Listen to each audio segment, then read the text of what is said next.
अस्सलाम वालेकुम everyone and welcome back to my channel. कैसे हैं आप सब? I hope you all are doing really well.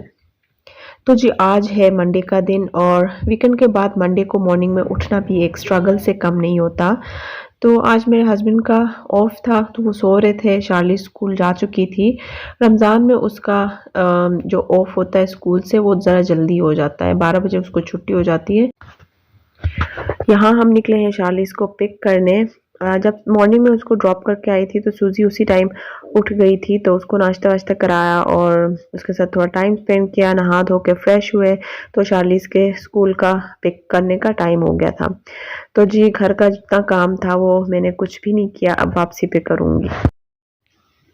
बाहर इतनी गर्मी थी, ऐसा लग रहा था जैसे समर आ गया है। आगे 1-2 दिन में रज़ाई वगैरह समेट लूँगी और छोटे ब्लैंकेट्स निकाल लूँगी। मौसम का कोई भरोसा नहीं होता, कभी एकदम से गर्मी हो जाती है और एकदम से बादल आ जाते हैं और हल्की-हल्की ठंड होने लग जाती है। तो फ़िलहाल समर के ब्लैंकेट्स और कपड़े वगैरह मैं नहीं निकाल रही हूँ, मैं बाद में निकाल लूँगी। एक दफ़ा अप्रैल आ जाए और कंटिन्यूअसली गर्मी हो तो तभी मैं विंटर्स के सारे वाइंड अप कर लूँगी और समर्स के अनपैक कर लूँगी। ये ना हो कि हमारे साथ धोखा हो जाए कि हम पैक कर लें जी, फिर से बारिश हो जाए और ठंड होना शुरू हो जाए। अब मैं डस्टिंग करने लगी हूँ। ड्रेसिंग टेबल का जो मिरर है उसका बुरा हाल कर देती है सुज़ैन। जो कुछ खाती है और जो कुछ उसके हाथ में आता है जा आके मिरर पे ये लगा देती है हाथ और सारा इस पे ब्लर हो जाता है ये सारा। तो मैंने ये 2-3 दिन से मैंने क्लीन नहीं किया था तो इसका बहुत ही बुरा हाल हो गया था। इसको भी क्लीन कर लेंगे तो बेडरूम का काम खत्म हो गया।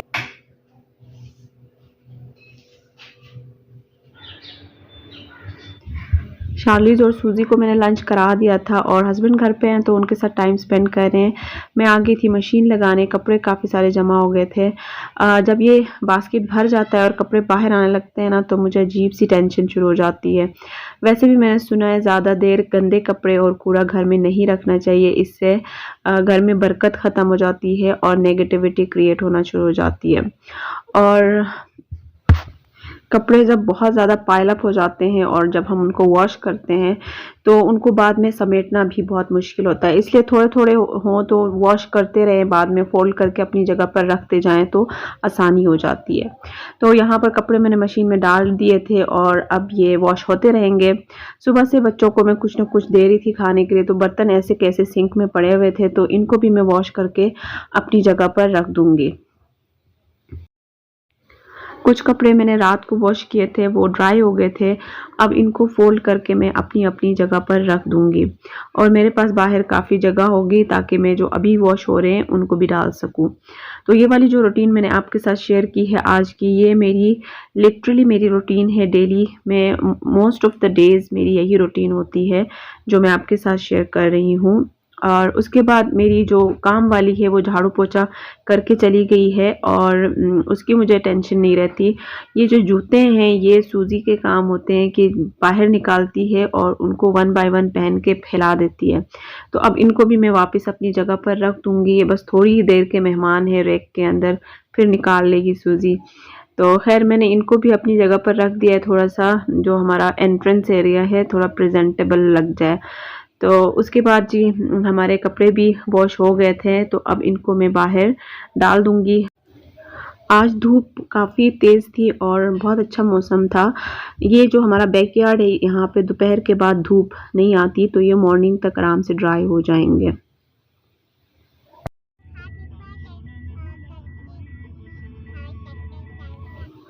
अब हम निकले हैं बाहर थोड़ी देर के लिए और मैं आपको बता देती हूँ हम क्यों निकले हैं बाहर। आज है सूजी का 3rd बर्थडे और शार्लिस बहुत एक्साइटेड हो रही है कि वो उसको सरप्राइज़ दे दे। तो उनकी ख्वाहिश पे हम कुछ बलून्स ले रहे हैं और साथ ही एक केक ले लेंगे और छोटी-सी सेलिब्रेशन कर लेंगे इफ्तार के बाद। तो बलून्स हमने ले लिए थे और केक हम लेयर्स शॉप है एफ्टन मरकज़ में, इनके केक्स बहुत अच्छे होते हैं। तो वहीं से हम लोग एक केक ले लेंगे और शार्लिस चॉइस कर रही है, देख रही है कि कौन-सा लें। तो शार्लिस को वैसे बहुत फैंसी केक्स पसंद होते हैं, बेशक फ्लेवर जैसा भी हो। वो खाए ना खाए लेकिन उसको फैंसी चाहिए होते हैं। खैर किसी तरह से हमने जो है चॉइस कर लिया था, कॉफ़ी केक ले लिया था और पे करने के बाद हम अब घर जा रहे हैं।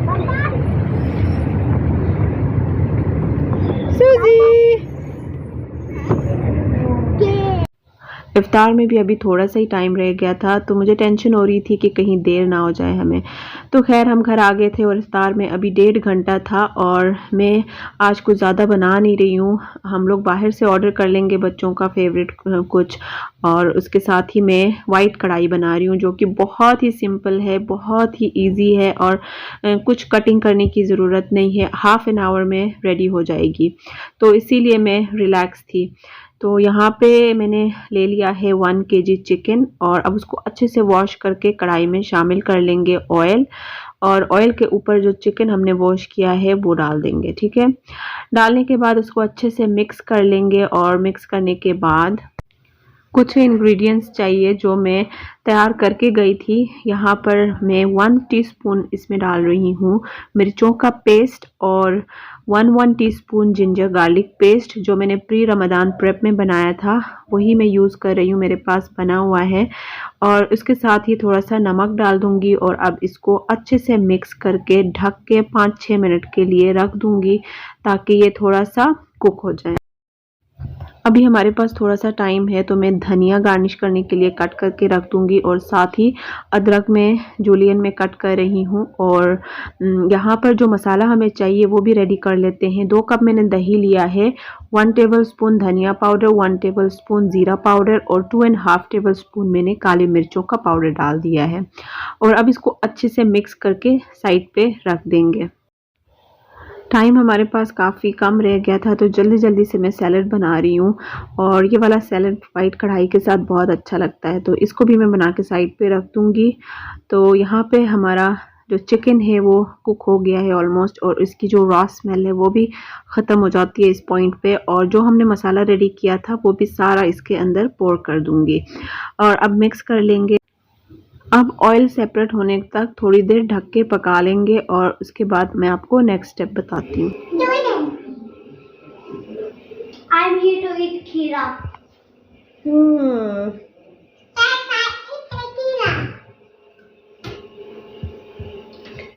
अब जी चेक कर लेते हैं, चिकन वाइट कढ़ाई हमारी बिल्कुल तैयार है, ऑयल सेपरेट हो गया है। अब इस पॉइंट पे हमने डालनी है क्रीम। ठीक है, क्रीम डालने के बाद इसको अच्छे से मिक्स कर लेंगे और 1-2 मिनट वेट कर लेंगे। तो ये देखें इसका भी ऑयल ऊपर आ गया है और कढ़ाई बिल्कुल आधे घंटे में रेडी हो जाएगी, लेकिन मैं वीडियो बना रही थी तो मुझे ऑलमोस्ट 50 मिनट्स लग गए थे। थोड़ा सा गार्निश कर लेंगे धनिया और अदरक के साथ और इसको मैं डिश आउट करने वाली हूँ।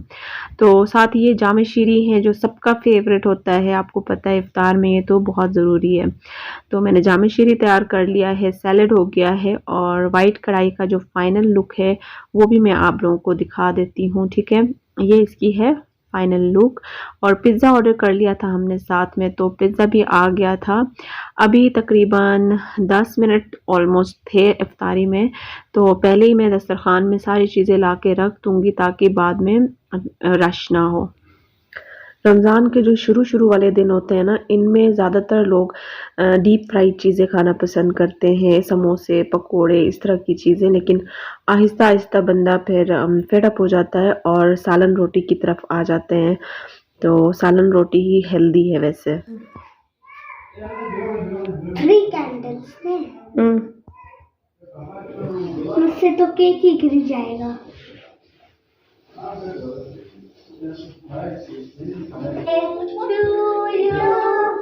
Happy birthday to you. Happy birthday.